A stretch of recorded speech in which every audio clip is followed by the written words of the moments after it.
Wow. Oh.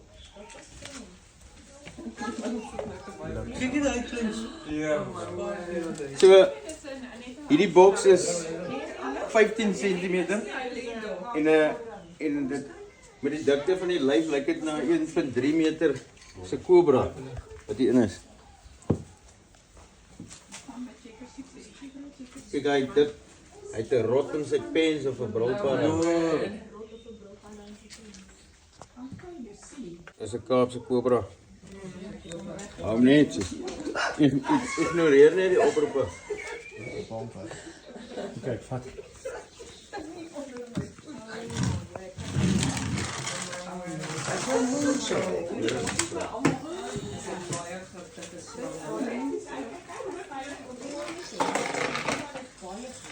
So,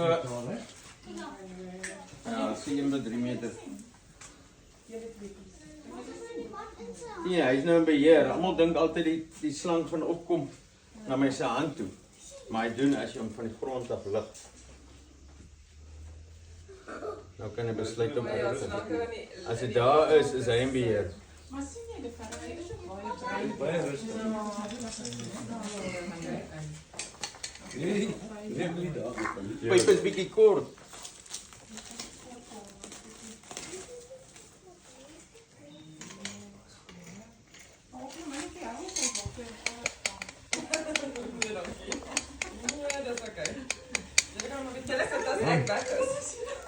Dit pas nie lekker in nie.